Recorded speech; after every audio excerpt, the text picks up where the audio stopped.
आम आदमी पार्टी का अब क्या होगा। आम आदमी पार्टी में दोफाड़ होगा और लोग छोड़ के जाएंगे, इसकी उम्मीद नहीं थी। इन आम आदमी पार्टी के सांसदों का बीजेपी कहाँ प्रयोग करेगी। पंजाब की राजनीति से लोग आते हैं। भारतीय जनता पार्टी को भी चाहिए कि ऐसे लोग जिनके पास अथाह पैसा है, जो बोरा भर के पैसा उधर जा रहा था वो बोरा भर के पैसा अब इधर आएगा, वो अपना पैसा बचाने में सक्षम रहेंगे। जब तक पार्टी भारतीय जनता पार्टी शासन में है तब तक वो यहाँ पड़े रहेंगे। केंद्र की ये कहा जा रहा है कि ऑपरेशन लोटस है। भगवंत सिंह मान के ऊपर भी एक तरह की, उनकी सरकार के ऊपर भी खतरा है। बीजेपी लगातार इस तरह की कोशिश करती रहती है कि वो मतलब किस तरह से वो ज्यादा से ज्यादा राज्यों में अपना जुड़ाव कर सके। जिस पार्टी ने आपको बनाया, जिस पार्टी ने आपको सब कुछ दिया, उस पार्टी को छोड़कर आप किसी और पार्टी में जाते हैं तो एक आपके व्यवहार पर, आपके चरित्र पर उंगली उठती है कि आपका चरित्र कैसा है। नमस्कार, मेरा नाम है जितेंद्र चौहान और आप देख रहे हैं स्टेट मिरर हिंदी। दिल्ली की राजनीति में कल एक बड़ी घटना हुई जब आम आदमी पार्टी के 7 सांसद बीजेपी में शामिल हो गए और कहीं ना कहीं आम आदमी पार्टी को एक बड़ा डेंट लगा है। हालांकि जो सातों सांसद हैं वो राज्यसभा के सांसद हैं और पंजाब की पृष्ठभूमि से आते हैं, जिनमें सबसे बड़ा जो नाम है वो है राघव चड्ढा का, स्वाति मालीवाल का, संदीप पाठक एक ऐसा नाम जिसने सबको चौंकाया है। हालांकि और भी कई सारे नाम हैं, लेकिन बड़ा सवाल अब यह उठ रहा है कि आम आदमी पार्टी का अब क्या होगा। क्या उनको पार्टी के अंदर फूट जो पड़ गई है वो आगे भी जारी रहेगी, या पंजाब की राजनीति में बीजेपी को कुछ फायदा हुआ इनको अपनी तरफ खेमे में मिलाने से। मेरे साथ दो बेहद खास मेहमान मौजूद हैं जो टेक्निकल पॉइंट भी जानते हैं और राजनीति को भी बखूबी समझते हैं, जानते हैं किस तरीके से राजनीतिक पार्टियां हमारे देश में दल बदल करती रहती हैं। सबसे पहले मंजरी चतुर्वेदी जी हैं जो वरिष्ठ पत्रकार हैं और दिल्ली की राजनीति को बहुत करीब से देखा है इन्होंने। आम आदमी पार्टी का जब गठन हो रहा था तब से शायद उनको जानती भी हैं। मंजरी, बहुत स्वागत है आपका स्टेट मिरर में। रुद्र विक्रम सिंह है मेरे साथ, सीनियर एडवोकेट हैं सुप्रीम कोर्ट के और पॉलिटिकल एनालिस्ट हैं, जो कि अपने तर्कों के जरिए बातों को साबित करते हैं और उनसे समझना चाहेंगे कि टेक्निकल पॉइंट इसमें किस तरीके से देखते हैं और क्या पॉलिटिकल एनालिसिस उनकी तरफ से है आम आदमी पार्टी को लेकर। आप दोनों का बहुत बहुत स्वागत है। मंजरी जी, धन्यवाद। मेरा सबसे पहला सवाल आपसे ही है, क्योंकि आपने दिल्ली की राजनीति में आम आदमी पार्टी को बिल्कुल शून्य से शिखर तक पहुंचते हुए देखा है। हालांकि मैंने भी उस चीज का गवाह रहा हूं, लेकिन इतनी बड़ी टूट हो जाना, 7 सांसद टूटकर बीजेपी में चले जाना, पार्टी के लिए तो बहुत बड़ा डैमेज है ही है। आगे का रास्ता आप किस तरह देखती हैं आम आदमी पार्टी के लिए और उन सांसदों के लिए। आपका व्यू मैम। देख आपके दर्शकों को मेरा बहुत बहुत नमस्कार। जितेंद्र, ये जो घटना है इसमें एक दो नाम को छोड़ा जाए तो बाकी नाम वाकई चौंकाने वाले हैं। और ये इतने बड़े पैमाने पर एक तरह से आम आदमी पार्टी में दोफाड़ होगा और हम्म। लोग छोड़ के जाएंगे, इसकी उम्मीद नहीं थी कि इस तरह जैसे राघव चड्ढा हुए, स्वाति मालीवाल हैं, ये सब तो एक तरह से कहते हैं ना कि अपनी पार्टी के भीतर रहते हुए भी ये लोग हाशिए पे थे। हाशिए आप पे थे बिल्कुल। कुछ समय पहले अगर आप देखें तो राघव चड्ढा को राज्यसभा में डिप्टी लीडर के पद से हटाया गया। लेकिन बहुत ही मजेदार बात यह रही कि उनकी जगह जिनको डिप्टी लीडर बनाया गया वो भी इनमें इनके साथ शामिल हो गए। तो अशोक इसका मतलब मित्तल। है क्या? हाँ, अशोक मित्तल, वो जो एलपीयू यूनिवर्सिटी उसके वो हैं, मालिक हम्म। हैं। तो इसका क्या मतलब है कि आम आदमी पार्टी के जो हाईकमान थे, क्या अरविंद केजरीवाल से ये चूक हो गई कि वो समझ नहीं पाए? लेकिन एक चीज हम्म। हमें भूलना नहीं चाहिए कि ये जो चीजें हैं वो कहा जा रहा है कि अभी आठ मतलब हफ्ता 10 दिन पहले ही उनके ऊपर ईडी की उनके ऑफिसों में 10 जगह रेड हुई है, अलग अलग शहरों में। 5 दिन तो पहले, ये भी 5 दिन पहले, 4-5 दिन पहले ही हाँ, रेड हुई है और चौथे दिन वो ज्वाइन कर गए बीजेपी। हाँ, तो आप ये माना जाए कि एक हफ्ते के अंदर ये मतलब एक तरह का बीजेपी का आफ्टर इफेक्ट है। अब एक और हाँ। चीज आप देखिए जितेंद्र, की ये कहा जा रहा है कि ये ऑपरेशन लोटस है, जो कि हम जानते हैं कि पिछले कई सालों से बीजेपी का इस तरह से की कोई पहली घटना नहीं है, कोई पहला हम्म। मामला नहीं है। इससे पहले भी बहुत कुछ हो चुके हैं और बीजेपी लगातार इस तरह की कोशिश करती रहती है कि वो मतलब किस तरह से वो ज्यादा से ज्यादा राज्यों में अपना जुड़ाव कर सके अपने। और हम्म। देखिए, अगर आप देखें तो बीजेपी की एक इतिहास अगर आप देखें 2014 के बाद रहा है। बल्कि मैं मानती हूं कि उससे पहले बीजेपी का एक वो था, मोड ऑफ अप्रेंडिस था, वो दूसरा था। आप याद करें, तब होता था कि वो अ, पिछले दरवाजे से सरकारें चुराते थे। जैसे आप याद करिए, उत्तराखंड की सरकार थी विजय उत्तराखंड की थी। बहुगुणा वाली। हम्म। उससे पहले अगर आप याद करें कि अरुणाचल की सरकार थी, तो वो एक तरीका दूसरा था। जब बीजेपी, लेकिन बीजेपी की एक चीज माननी पड़ेगी कि वो लगातार अपने को अपडेट करती रहती है और उसको ये समझ में आता रहता है कि अच्छा, ये खेल अब लोगों के समझ में आ गया है, तो अब हमें कोई दूसरा तरीका ढूंढना होगा। तो हम्म। बीजेपी अपने अंदर भी लगातार ये अपग्रेडेशन करती रहती है, अपने नए नए लेकिन गुण मेरा देखती सवाल रहती है है। ना, मैं आपसे, मेरा सवाल ये है कि इन आम आदमी पार्टी के सांसदों का बीजेपी कहाँ प्रयोग करेगी? पंजाब की राजनीति से लोग आते हैं। राघव चड्ढा, स्वाति मालीवाल को छोड़ दिया जाए तो उनके अलावा जो 5 सांसद हैं उनको शायद ही बमुश्किल लोग जानते भी होंगे। संदीप पाठक एक बड़ा नाम जरूर थे उनके, क्योंकि स्ट्रेटेजी बनाते थे पूरी अरविंद केजरीवाल की। वो भी शामिल हो हाँ, गए उनके हैं। राष्ट्रीय स्तर पर थे अगर आप, और एक तरह से बिल्कुल। देखा जाए तो वो संगठन पे उनकी बहुत पकड़ थी, बहुत पकड़ थी। संदीप पाठक की। देखिए, मैं फिर कह रही हूँ ना कि मैंने अपनी जो मैं बात कह रही थी वही कह रही हूँ कि आप क्यों भूलते हैं कि हमें पार्टी को अपने अपने कब्जे में लेना है, अपने साथ लेना है। तरीका हम्म। और भी है। अब उनकी नजर सिर्फ ये तक नहीं है कि हमने 7 राज्यसभा सांसदों को ले लिया। आप ये देखिए कि वहां के विधायकों से लेकर इवन पंजाब कांग्रेस के जो प्रदेश अध्यक्ष हैं, वो तक इशारा कर रहे हैं कि इनको अब अपने विधायकों को बचाना होगा। तो मामला हम्म। सिर्फ बीजेपी का 7 राज्यसभा सांसदों को अपने खेमे में लाना नहीं है। अब उनका अगला निशाना होगा 3 जो लोकसभा के सांसद हैं, उनकी तरफ भी वो रहेगा, उनपे भी नजर बनी हुई है। फिर आप मत भूलिए कि पंजाब में भी गुरदास, जो ये इनका अपना भगवंत भगवंत सिंह मान मान। सरकार है, उनके ऊपर, भगवंत सिंह मान के ऊपर भी एक तरह की, उनकी सरकार के ऊपर भी खतरा है। और जो सोर्सेस कह रहे हैं कि 45 से 50 विधायक जो हैं, जो कि खुद कांग्रेस के जो प्रदेश अध्यक्ष हैं वहां के, राजा वड़िंग, उन्होंने इशारा राजा किया है वड़िंग। कि 50 विधायक जो हैं वो संपर्क में हैं या उनसे संपर्क साधा जा रहा है। नहीं, तो किसके मुझे संपर्क में लगता है? है कि बीजेपी के या कांग्रेस के? नहीं, उनसे नहीं, कांग्रेस के संपर्क में नहीं। उन्होंने कहा कि आप उनको ध्यान रखिए। ध्यान में रखिए। कांग्रेस के संपर्क की बात नहीं है कि वहां पे हम्म। आपको, और अब सिर्फ कांग्रेस नहीं सचेत कर रही है, आज समाजवादी पार्टी के भी एक नेता ने कहा है कि उनको सोचना चाहिए कि वो अपने विधायकों को, अपने सांसदों को पार्टी के अंदर एक जो पूरी व्यवस्था है उनको कॉन्फिडेंस में ले। बनाकर रखे। क्योंकि आप बिल्कुल। देखिए, जो भी पार्टी छोड़ के जाता है, चाहे कांग्रेस हो, आम आदमी पार्टी हो, उसका एक सेट वो होता है कि हमारी सुनवाई नहीं है, हम बात करते हैं, हमारी महीनों महीनों सुनवाई नहीं होती है, हमसे हाईकमान मिलता हम्म। नहीं है। वो शिकायत यहाँ पे भी है। जाहिर सी बात है कि छोड़ने के पीछे कोई ना कोई रीजन तो रहा होगा। हालांकि उन्होंने कहा कि जिस वैल्यूज को लेके, राघव चड्ढा का आरोप है कि जिस वैल्यूज को लेके आम आदमी पार्टी चली थी, अब वो उस वैल्यूज वो से, उन छूट चुकी है। मूल्यों से दूर हो गए, दूर दूर हो चुकी है। गए। लेकिन रुद्र भाई, मैं मैं भी आपसे यहाँ पे समझना देख रही चाहूंगा हूँ, थोड़ा, मंजरी जी, थोड़ा रुद्र जी को लेके आते हैं चर्चा में, क्योंकि टेक्निकल पॉइंट ये भी बड़ा अच्छा समझाएंगे। रुद्र मैं भाई, रुद्र मैं भाई। मैं सिर्फ एक टेक्निक। एक अपनी बात खत्म कर लूं हाँ। कि मुझे बिल्कुल। इसमें, मैं 2 मिनट आपके और लूंगी कि जितेंद्र यहाँ पे सिर्फ बीजेपी को अपना पाला बढ़ाने से वो नहीं है। बीजेपी की नजर अगर आप देखें तो पंजाब पे है। बीजेपी समझ रही है कि वहां पे कांग्रेस के होते हुए, आम आदमी पार्टी के होते हुए और अकाली दल जितना भी हो, लेकिन अभी भी जमीन पर उसकी मौजूदगी है और इतने सालों से बीजेपी हम्म। कोशिश कर रही है, वो वहां पे कुछ खास नहीं कर पाई है। नहीं कर पाए। जो भी जीत बिल्कुल। बीजेपी का ने जो कुछ भी जीता है वो तभी जीता है जब वो अकाली दल के साथ थी। उसके बाद बीजेपी वहां अभी तक कुछ नहीं कर पाई है। तो उस स्थिति में बीजेपी वही चाहेगी, वही प्रयोग करना चाहेगी जो उसने महाराष्ट्र में एनसीपी और शिवसेना के साथ किया।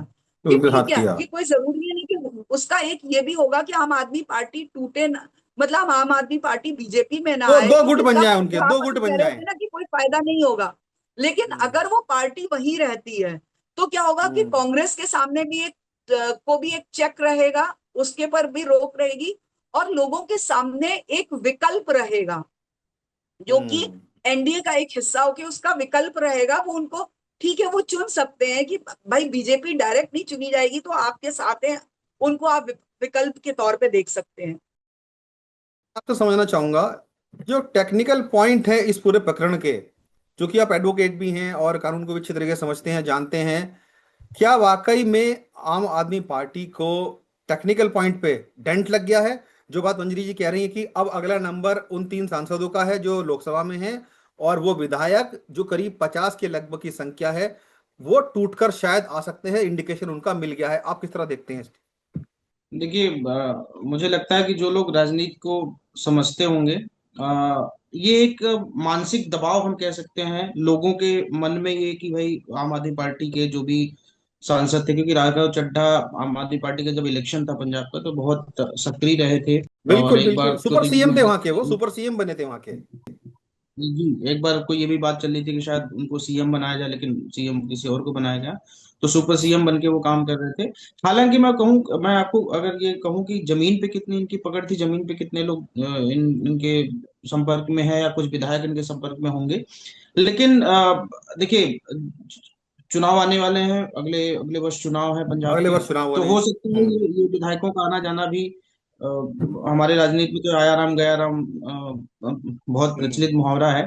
तो ये हो सकता है, इसमें कोई बड़ी बात नहीं। लेकिन अगर हम इसकी बात करें कि इन 7 सांसदों के जाने से आम आदमी पार्टी पर क्या प्रभाव पड़ेगा और बीजेपी पर क्या प्रभाव पड़ेगा, तो मुझे लगता है कि आम आदमी पार्टी की सेहत पर सिर्फ इतना प्रभाव पड़ेगा कि उसको ये एक संदेश जाएगा कि आपको बड़े बड़े नेता, क्योंकि आपके जो सांसद, जो राज्यसभा सांसद होते हैं, ऊपरी सदन के जो सांसद सांसद हैं, 10 में बिल्कुल से बिल्कुल। 7 सांसद आपको छोड़ के चले गए। और उसमें भले से जमीनी पकड़ ना हो, लेकिन राघव चड्ढा एक परिणीति चोपड़ा से शादी करने के बाद मुझे लगता है कि बड़ा नाम हो गए हैं। मैं वैसे तो नहीं समझता उनको कि राजनीतिक रूप से बड़े नाम है, लेकिन हाँ, एक क्योंकि उनकी प्रियंका चोपड़ा, परिणीति चोपड़ा के साथ जब वो रिश्ता जोड़ लेते हैं, तो एक बड़ा नाम हो जाते हैं, एक हम्म व्यापक तौर पर पहचान हो जाती है। हरभजन सिंह, जो कि कभी राजनीति में सक्रिय रहे नहीं, सिर्फ एक नाम के सांसद रहे हैं। बिल्कुल।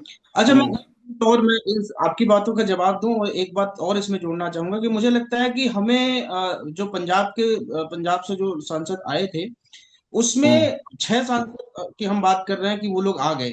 एक एक सांसद जो नहीं आया, बलबीर हम्म सिंह सीचेवाल सीचेवाल हम्म जो तमाम प्रयासों के बावजूद भी भाजपा में शामिल नहीं हुए। मुझे लगता है कि एक डिबेट किसी टीवी चैनल को उन पर भी करनी चाहिए कि वो व्यक्ति, जिस व्यक्ति ने राज्यसभा की सदस्यता तो ली, लेकिन इस शर्त पे ली कि मैं राजनीतिक किसी कार्यक्रम में नहीं जाऊंगा, मैं मिट्टी, पानी और हवा, इन सब की बातें करते रहूंगा। और उस व्यक्ति ने किया हम्म भी, जो पंजाब के लोग जानते होंगे कि कालीबेन नदी के लगभग 160 किलोमीटर की सफाई उस व्यक्ति ने अकेले दम पर किया, बिना किसी सहायता के, बिना किसी राजनीतिक सहायता के, बिना किसी सरकारी सहायता के। तो उस व्यक्ति हम्म को भी मुझे लगता है कि एक बार हमको सब लोगों को कॉन्ग्रेचुलेशन बोलना चाहिए उनको, क्योंकि देखिए, मैं चाहे किसी पार्टी का सपोर्टर हूँ, आप किसी पार्टी के सपोर्टर हो, लेकिन ये जो इस तरीके की चीजें होती हैं कि एक पार्टी से, जिस पार्टी ने आपको बनाया, जिस पार्टी ने आपको सब कुछ दिया, उस पार्टी को छोड़कर आप किसी और पार्टी में जाते हैं, तो एक आपके व्यवहार पर, आपके चरित्र पर उंगली उठती है कि आपका चरित्र कैसा है, आपका व्यवहार कैसा है। लेकिन उस व्यक्ति को, जो कि, और वो व्यक्ति, उस व्यक्ति की कहीं बात नहीं हो रही है, मुझे लगता है उस व्यक्ति की भी बात होनी चाहिए, बलबीर सिंह सीचेवाल की, जो विश्व के 30 हीरोज ऑफ द एनवायरमेंट जब चुनी थी एक पत्रिका ने, तो उनको हीरोज ऑफ द एनवायरमेंट चुना गया था। और उस व्यक्ति ने राज्यसभा सदस्यता ली, और सिर्फ वो, आप देखिए अगर रुद्र संसद भाई, में अगर इसमें इसमें एक हमारी ना बड़ी विडंबना है। जो इस तरह के सोशल वर्क करके लोग आगे बढ़ते हैं ना, उनको पूछता नहीं है कोई। और कहीं ना कहीं जी, पूछा उनको जाता है कि जो तड़क भड़क वाले होते हैं, जैसे राघव चड्ढा की आपने जिक्र किया, क्योंकि वो एक जहां जुड़ गए हैं तो शायद उनकी ज्यादा जिनमें कहीं ना सक्रियता है, कहीं एक पूछते हैं। ब्लेम क्वोशंट होता है। बिल्कुल बिल्कुल बिल्कुल। लेकिन लेकिन रुद्र जी, बड़ा सवाल यही है, टेक्निकल पॉइंट पे आपसे समझना चाहूंगा कि क्या राज्यसभा में जो मर्जर इन्होंने किया है अपने सांसदों का, आम आदमी पार्टी का विलय हो गया है या सिर्फ सांसदों का विलय हुआ है? मैं आपसे समझना चाहूंगा। नहीं, देखिए, जो जो कॉन्स्टिट्यूशन 10 शेड्यूल जो कहता है, और मैं आपको एक बात और बताता हूँ कि 1985 से पहले पॉलिटिकल पार्टी जैसा शब्द का रिकॉग्निशन हमारे कॉन्स्टिट्यूशन में नहीं था। लेकिन ये जो आया हम्म राम गया राम की स्थिति, एक मैं आपको 1967 की एक बात याद दिलाऊं, एक गयालाल सांसद विधायक होते थे हरियाणा के, जिन्होंने 2 वीक में 3 पार्टियां बदली। उसके बाद से अच्छा। लोगों को लगा कि नहीं भाई, अब ये कुछ ऐसा कानून आना चाहिए, कुछ ऐसा नियम आना चाहिए, जिससे ये जो दल बदल वाला जो चीजें हैं, इसको खत्म हम्म किया जाए। वो करते करते, हालांकि 20 साल लगे, 1985 में राजीव गांधी एक एंटी डिफेक्शन लॉ लेके आए, 10 शेड्यूल में जो 52वां संशोधन हम्म हुआ था, उसमें ये जोड़ा गया कि कोई भी लोकसभा, अगर चाहे वो लोकसभा के सांसद हैं, अगर राज्यसभा के सांसद हैं, अगर 2/3 बहुमत से अगर वो किसी पार्टी में विलय करते हैं तो उनको मर्जर कहा जाएगा और उनकी सदस्यता नहीं समाप्त होगी। हालांकि कुछ लोग ऐसा भी कह रहे हैं कि पॉलिटिकल पार्टी का इन्वॉल्वमेंट इसमें जरूरी है, कि पॉलिटिकल पार्टी ये रेजोल्यूशन पास करे और तब मर्जर हो, हम्म। तब ये मर्जर सही माना जाएगा। अभी क्योंकि सांसदों का निर्णय था, ये मर्जर सही नहीं माना जाएगा, ये मर्जर इलीगल। लेकिन मेरी जहां तक लीगल समझ है, मैं समझता हूं कि ये मर्जर जो 10 शेड्यूल के हिसाब से ठीक है, क्योंकि अगर आप 2/3 बहुमत के साथ आपने, क्योंकि देखिए जो चुने हुए सांसद होते हैं, और सुप्रीम कोर्ट ने भी अपने कई डिसीजन में कहा है कि जो चुने हुए लोग होते हैं उनकी उनको ज्यादा वरीयता होती है बजाय कि संगठन की। संगठन संगठन के आपका बिल्कुल। किसी पार्टी का संगठन है, लेकिन वो जो चुने हुए लोग होते हैं वो लोगों द्वारा चुने होते हैं, और लोकतंत्र में चुने हुए लोगों को वरीयता देनी चाहिए। तो अगर भले से वो इनडायरेक्टली चुने हुए लोग हैं, राज्यसभा के सांसद डायरेक्टली नहीं चुने गए लोग हैं, लेकिन उनका भी चुनाव कहीं ना कहीं से डायरेक्टली जनता द्वारा ही होता है, विधायक चुनते हैं उनको। उसके बावजूद भी ये मुझे लगता है कि जो टेक्निकल पॉइंट पे जो मर्जर है, वो जो मर्जर शो किया गया है वो मर्जर ठीक है, इसको एंटी डिफेक्शन चुनौती लॉ दी इन पे जाए। लागू नहीं होगा। एंटी डिफेक्शन लॉ इन पे लागू नहीं होगा। देखिए, मेरी जो अपनी समझ है वो मुझे लगता है कि एंटी डिफेक्शन लॉ जो 10 शेड्यूल कहता है वो नहीं लागू। हालांकि इसको चैलेंज जरूर किया जाएगा कोर्ट में, कि हम्म। बड़ा मसला है। आम आदमी पार्टी भी ये दिखाने की बिल्कुल। कोशिश करेगी कि ये दिखाने की जरूर कोशिश करेगी कि हमने प्रयास किया और बीजेपी ने ऐसा गलत काम किया हमारे साथ। लेकिन एज पर 10 शेड्यूल मुझे नहीं लगता कि इनके ऊपर कोई आंच कोई आने दिक्कत वाली आएगी है, इनको। हम्म। कोई दिक्कत आने वाली है। तो ये जो अगर राज्यसभा के सांसद अगर चाहे और जो अगर लोकसभा के भी सांसद अगर हैं, इनके 2/3 अगर चाहते हैं कि हम किसी पार्टी में मर्जर कर जाए तो वो मर्जर कर सकते हैं, और 2/3 राज्यसभा के सांसद हैं वो मर्जर करना चाहे तो वो मर्जर कर सकते हैं। तो टेक्निकल एस्पेक्ट से वो लोग ठीक है। लेकिन ठीक है राजनीतिक बिल्कुल। एस्पेक्ट से अगर हम बात करें तो राजनीतिक एस्पेक्ट से इन सातों में से मुझे नहीं लगता किसी की कोई राजनीतिक ऐसी पृष्ठभूमि रही है जो बहुत बड़ा परिवर्तन कर रही है, या बहुत जिससे कोई बड़ा बहुत ऐसा बड़ी कोई। वैल्यू हो। मंजरी मैम, क्या आपको लगता है कि जो अरविंद केजरीवाल ने जब ट्वीट किया, आपने देखा होगा, 2 लाइन का ट्वीट उन्होंने किया कि पंजाबियों के साथ एक धक्का किया बीजेपी वालों ने। क्या इसके मायने निकाले जाएं? क्या वो पंजाब की जनता को ये बताना चाह रहे हैं कि ये इस पूरे प्रकरण के पीछे बीजेपी का हाथ है, और बीजेपी ने कहीं ना कहीं उनके सांसदों को तोड़ा है? हालांकि वो अपनी मर्जी से गए हैं उन वहां पर, जो भी उन्होंने डिसीजन लिया है, लेकिन जो राजनीतिक इफेक्ट पड़ेगा आप पंजाब की राजनीति पर, वो किस तरह देखती हैं आप? क्या बीजेपी को फायदा होगा देखिए इससे, जितेंद्र, या अरविंद केजरीवाल अगले आने वाले चुनावों में उसका खामियाजा भुगतेंगे? देखिए जितेंद्र, सबसे बड़ी बात है कि अगर आपने अरविंद केजरीवाल का जैसे जिक्र किया कि उन्होंने कहा कि ये पंजाब के लोगों के साथ एक तरह से विश्वासघात है, धोखा है, तो जाहिर सी बात है कि पंजाब के लोगों के साथ इस तरह से है, क्योंकि अगर आप देखें तो ये जो 7 सांसदों के जाने की बात है, ये राज्यसभा के सांसद किसे रिप्रेजेंट करते हैं? ये तो पंजाब के विधायकों को, उनमें से 6 तो पंजाब के विधायकों को रिप्रेजेंट करते हैं ना। और बीजेपी बिल्कुल के तो ये विधायक है नहीं, ये सारे विधायक आम आदमी पार्टी के विधायक है जिनके बल पे ये लोग गए हैं। तो बिल्कुल। अगर आप बिल्कुल देखा जाए तो ये प्रकारांतर से तो पंजाब के लोगों के साथ ही धोखा हुआ ना, अगर आप देखें। दूसरी बात, आप अभी बात हो रही थी कि अगर आप देखिए कि आम आदमी पार्टी हर तरीके की कोशिश कर रही है। संजय जो राज्यसभा में उनके आम आदमी पार्टी के जो नेता हैं, सदन, उन्होंने सभापति को लिखा है, और उन्होंने भी एक चिट्ठी लिख के इन 7 सांसदों के बारे में कहा है कि ये गलत है, और उन्होंने अपना एक विरोध दर्ज कराया है इनको लेकर। तो कहीं ना, और देखिए सबसे बड़ी बात है कि बीजेपी के लिए आम आदमी पार्टी का कमजोर होना जो है, वो सिर्फ पंजाब तक सीमित नहीं है। उनको दिल्ली ये में भी इफेक्ट सूट पड़ेगा। करता है कि दिल्ली पे भी इफेक्ट पड़ेगा आम इसका। आदमी पार्टी आम आदमी पार्टी कमजोर हो, क्योंकि सिर्फ पंजाब की बात ही नहीं है इसका। बिल्कुल बिल्कुल। आज अगर आप देखिए दिल्ली में उनका प्रमुख प्रतिद्वंदी दल कौन सा है? आम आदमी पार्टी। जो बिल्कुल नेता, उनका नेता प्रतिपक्ष कौन है? आम आदमी पार्टी। गुजरात में अगर आप देखें तो गुजरात में भी बहुत तेजी से पांव पसारने की पसार रहे उसकी हैं उस बिल्कुल। पिछले 12.5% वोट वो लेके गई है आम आदमी पार्टी। उसके बाद गोवा में लगातार वो कोशिश करती रहती है आम आदमी पार्टी। तो आम आदमी पार्टी की अपनी जो एक राजनीतिक महत्वाकांक्षा है, और जितने कम समय में आम आदमी पार्टी ने 1-2 राज्यों में सरकार बनाई, राज्यसभा में बड़े बड़े दलों के लोग 10 सांसद अपने नहीं भेज पाए, जो आम आदमी पार्टी ने पिछले 15 सालों में अपने 10 सांसद राज्यसभा में भेज दिए हैं। तो ये जो सारी मंजरी जी, मैं चीजें यहाँ रोक रहा हूँ, मैं सिर्फ आपको रोक रहा हूँ यहाँ पे। एक सवाल मैं आपसे करना चाहूंगा इसी बात पे। आपने जो बोला कि राजनीतिक मंशा इनकी बड़ी है और बढ़ाते जा रहे हैं, कहीं यही राजनीतिक मंशा इनको भारी तो नहीं पड़ रही है कि जिस तरीके से ये पांव पसार रहे हैं, और बीजेपी को कहीं ना कहीं वो रास नहीं आ रहा है कि काउंटर करने के लिए अरविंद केजरीवाल एक ऐसा नाम बन गए हैं जो काउंटर करते हैं इनको। पंजाब में हमने देखा, दिल्ली में उन्होंने रोका, और भी गुजरात में पैर पसार रहे हैं। क्या उनकी यही महत्वाकांक्षा उनके लिए अब उनकी मुसीबत बनती जा रही है? देखिए, कोई भी पार्टी अगर बढ़ेगी तो उनकी जो प्रतिद्वंदी पार्टी है उसको वो चीज कभी रास नहीं हम्म। आएगी। तो इस हम्म। और हर राजनीतिक दल की का ये एक अधिकार है कि उसकी अगर वो राजनीति में उतरी है तो वो राजनीतिक महत्वाकांक्षाएं तो होंगी, इसमें कोई वो नहीं है। लेकिन बिल्कुल। दिक्कत क्या है कि आम आदमी जो इस तरह की जो क्षेत्रीय दल या छोटे दल जब उभरते हैं ना, तो अगर आप देखें वो कहीं ना कहीं एक सिंगल व्यक्ति के इर्द गिर्द, एक व्यक्ति के इर्द गिर्द वो व्यक्तिगत व्यक्ति विशेष की केंद्रित, पार्टी बन व्यक्ति जाती है। केंद्रित राजनीति हो जाती है।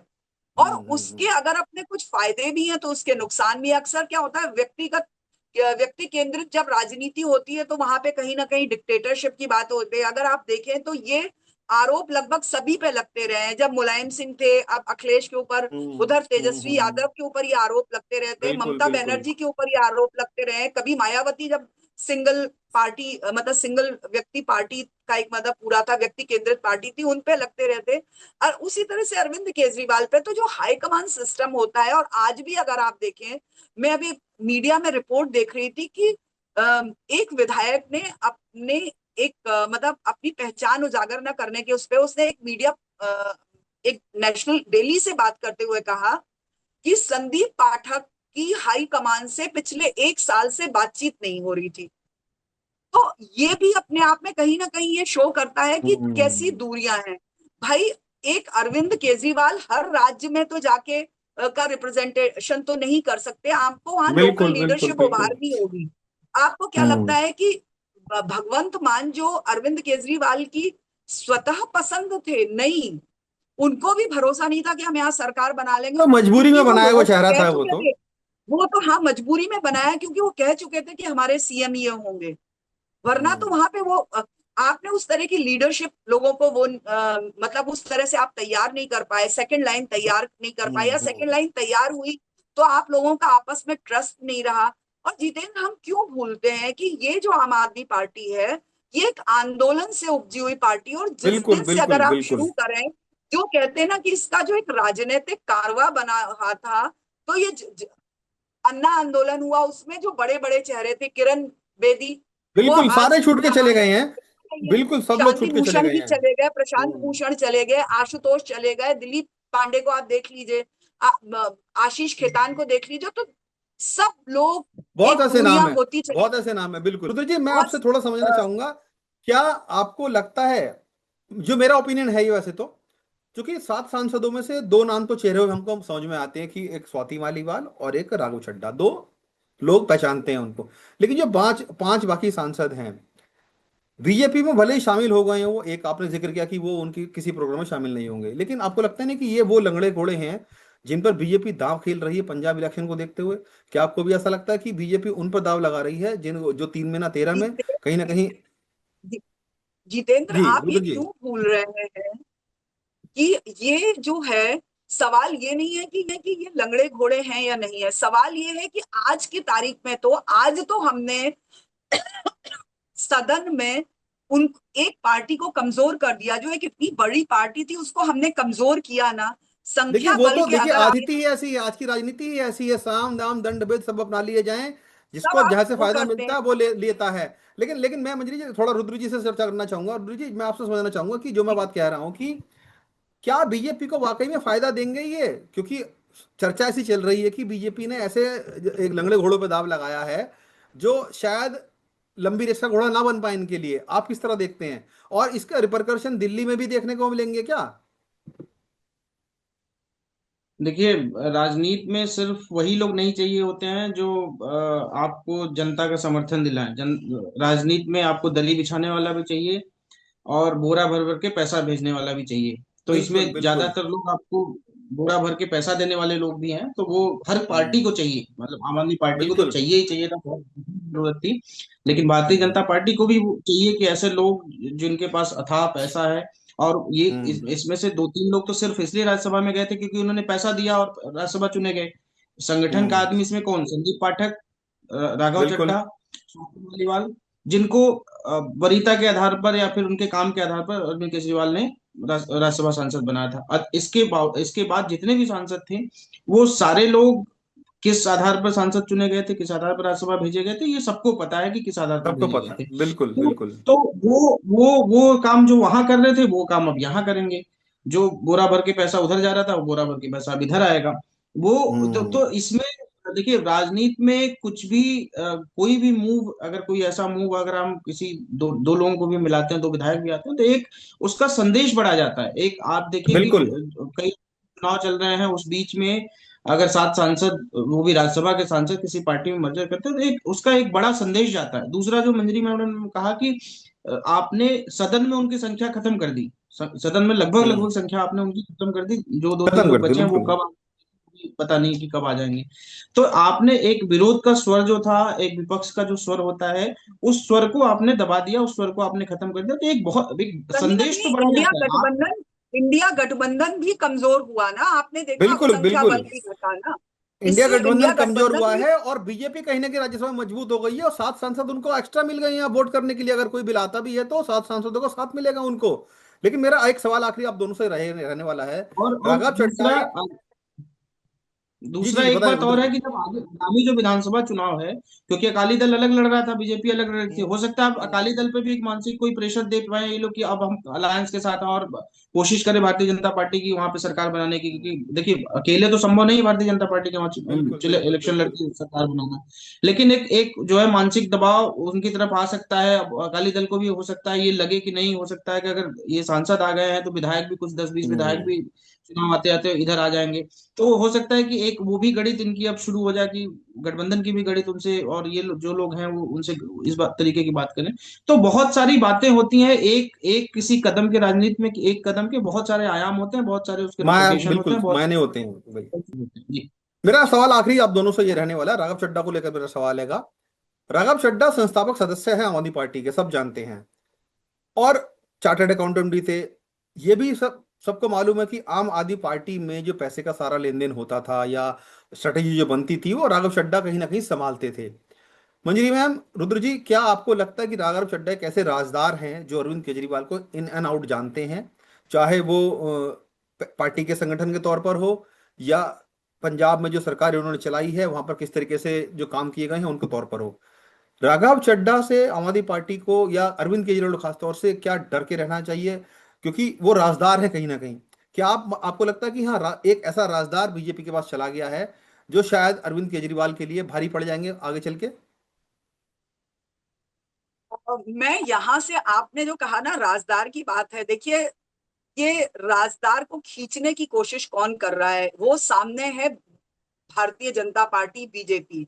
आपको क्या हम्म। लगता है कि आज जहां सारी एजेंसियां प्राइम मिनिस्टर मोदी और अमित शाह के इशारे पर हैं, सारी उनकी हम्म। जानकारी में, उनके अंडर में है, आप देखिए, तो आज कोई ऐसा राज है जो राघव चड्ढा उधर थे तब भी उनको पता ना हो? सारे राज तब भी पता थे, ऐसा नहीं है। दूसरी बात, अगर आप संदीप पाठक को लिया जाए तो भाई अमित शाह से तो बड़े रणनीतिकार नहीं होंगे ना वो, स्ट्रेटेजिस्ट। बिल्कुल तो बिल्कुल। जब अमित शाह जैसे रणनीतिकार हैं, तो वो संदीप पाठक उधर रहे भी तो क्या उखाड़ लेंगे, है ना? वो हम्म। क्या कर लेंगे? तो मुझे नहीं लगता कि ये इसलिए उन्होंने कोई बहुत ज्यादा फर्क, मुझे नहीं लगता है कि वो जो भी वो बता सकते होंगे वो सारी जानकारी उनके पास होगी, तभी वो गए होंगे। और आप आप इससे भी पहले देख लीजिए कि ये वही राघव चड्ढा है ना, जब आम आदमी पार्टी और उसका जो केंद्रीय नेतृत्व अपने सबसे मुश्किल दौर से गुजर रहा था, तो वो बिल्कुल सीन से गायब थे और वो लंदन चले गए थे अपनी आंखों का इलाज कराने के लिए। क्या क्या तो परिणीति के प्यार ये, ने राघव चड्ढा को बदल दिया? क्या अब परिणीति के परिणीति के प्यार ने प्यार राघव ने चड्ढा बदल को बदल दिया, दिया? या चोपड़ा, या चोपड़ा परिवार के दामाद बनने की स्थिति ने चीजें बदल दी, ये कहना बहुत हाँ। मुश्किल है। लेकिन हाँ। सच्चाई यही है कि वो मुझे नहीं लगता कि इससे कोई बहुत ज्यादा वो ऐसे कोई, अब फर्क वो पड़ेगा। समय ऐसा नहीं रहा, बिल्कुल। खास करके जब केंद्र हम्म। में बीजेपी जैसी सरकार हो, उससे अब कोई भी किसी का भी ना, उनको अपने लोगों के कोई राज छुपे हैं ना सामने वालों के राज हाँ। छुपे हैं। तो तो इसलिए रुद्र भाई मुझे क्विक नहीं आंसर लगता आपसे कि वो फटाफट से, कोई। क्योंकि टाइम की सीमा है, टाइम जी खत्म होने जी वाला जी। है हमारा। मैं आपसे रुद्र भाई फाइनल कमेंट लेना चाहूंगा जो सवाल मैंने किया था आपसे। देखिए, बिल्कुल सही बात कही कि कोई ऐसी बात नहीं है जो हम आप कर रहे हैं या बड़े लोग कर रहे हैं वो केंद्र सरकार को नहीं पता है। पेगासस, आपको जानते ही पेगासस ने कितना कमाल किया, खुद उनके कितने हम्म। मंत्री सत्ता से बाहर कर दिए गए। तो बिल्कुल। वो एक दूसरी बात है, लेकिन देखिए, ये एक जो इन सब मर्जर से या इन सब विलय से सिर्फ एक व्यापक संदेश देने की कोशिश की जाती है। और बहुत बड़े बड़े नेता मर्ज होके आए, उन वो नरेश अग्रवाल देखिए, उत्तर प्रदेश के एक बड़े बिल्कुल। अपने बिल्कुल। क्षेत्र के बड़े नेता माने जाते हैं, आज कहाँ है कोई पता नहीं। रीता कोई बहुगुणा पता नहीं जोशी है। कहाँ है कोई पता नहीं है। बिल्कुल बिल्कुल। ज्योतिरादित्य हम्म। सिंधिया की क्या स्थिति है, भले से मंत्री हैं लेकिन संगठन में क्या स्थिति है और क्या स्थिति है सबको पता है। तो भाजपा में जो आता है वो कुछ दिनों तक उसको दी जाती है कुछ मलाई, लेकिन उसके बाद वो कहाँ विलय हो जाते हैं, खुद खुद मुझे लगता है वो खुद उनका विलय इस पार्टी में हो जाता है और मतलब वो नहीं वो होता है कहावत तो। है ना, 4 दिन की चांदनी फिर अंधेरी रात है। जी बिल्कुल, हाँ। ये कहना गलत तो नहीं होगा ना? बिल्कुल बिल्कुल, ये जितने भी आप देखें, जितने भी जितेंद्र, नेता आए हैं उनकी वही 4 दिन की चांदनी होती है, उसके बाद वो कहाँ खुद का उनका विलय कहाँ हो जाता है वो खुद भी नहीं, हाँ। उनको पता चलता। हालांकि पता देखिए, चलता जो है। जो लोग ये पैसे वाले लोग हैं, जिनके पास इलीगल पैसा है, वो अपना पैसा हम्म। बचाने में सक्षम रहेंगे जब तक भारतीय जनता पार्टी शासन में है। तब तक वो यहाँ पड़े रहेंगे, जब कोई और पार्टी आएगी तो वहां चले जाएंगे, वहां विलय कर लेंगे, मंजरी जी, आप वहां कुछ उनको कहना चाह रही थी? बेचारे। 1 मिनट का समय है बस हमारे जी, पास। जितेंद्र, मैं कहना चाह रही थी कि अगर आप देखें कि इस वक्त जो बीजेपी का एक अजेय रथ है, वो जो अश्वमेध का घोड़ा जो चला जा रहा है, आप ये हम्म। देखिए कि पूरे उत्तर भारत में, मतलब मैं तो मानती हूँ पूरे भारत में, लेकिन अगर उत्तर भारत में देखें तो तीन चार एक बड़े चेहरे बचे थे। कांग्रेस तो छोड़ दीजिए, कांग्रेस उनकी पारंपरिक वो है, और क्योंकि राष्ट्रीय पार्टी है तो हमें इतनी जल्दी खत्म होने वाली नहीं है, तो वो उन दोनों का बिल्कुल चलता बिल्कुल। रहेगा, और वो उस बात छोड़ दीजिए।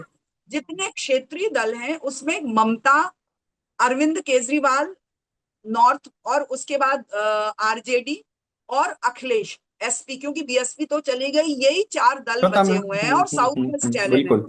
अगर आप देखिए कि नॉर्थ में उन्होंने क्रमबद्ध तरीके से किस तरह से एक एक पार्टियों को खत्म करने की कोशिश, खत्म करने पे काम किया, उनको कमजोर करने की कोशिश की। अब आप अब हम्म। आप ये देखिए कि अभी ममता के किले में वो उस तरह से सेंध नहीं लगा पाए, हालांकि उनके लोगों को बहुत उन्होंने अपनी तरफ लिया, लेकिन ममता उनसे लड़ रही है। अगर उत्तर भारत की बात करें तो उत्तर पश्चिम भारत की, तो यहाँ अरविंद केजरीवाल लगातार लोहा ले रहे थे, दिल्ली, पंजाब, गुजरात वगैरह में। तो मतलब जो उन्होंने जो अरविंद जो केजरीवाल, बीजेपी के सामने खड़ा होगा उसका हश्र यही हाँ, होगा, उसका टूट फूट वो करती होगा। जाएगी। और अगर आप देखिए आरजेडी और अखिलेश यादव के यहाँ एसपी में भी बीजेपी ने भरपूर कोशिश की उनके परिवार में, एक कहते हैं ना हम्म। कि परिवार में दरार डालने की, और कुछ हद तक वो बिल्कुल। सफल भी हुए। तो ये बीजेपी हम्म। का अपना एक पूरी रणनीति है, और वो उसी रणनीति के तहत काम कर रही है। बिल्कुल, शुक्रिया आप दोनों के जुड़ने के लिए, चर्चा में शामिल होने के लिए। हालांकि इस पूरे मर्जर से आम आदमी पार्टी को कितना नुकसान होगा, बीजेपी को कितना फायदा होगा, ये तो भविष्य के गर्त में छुपा है।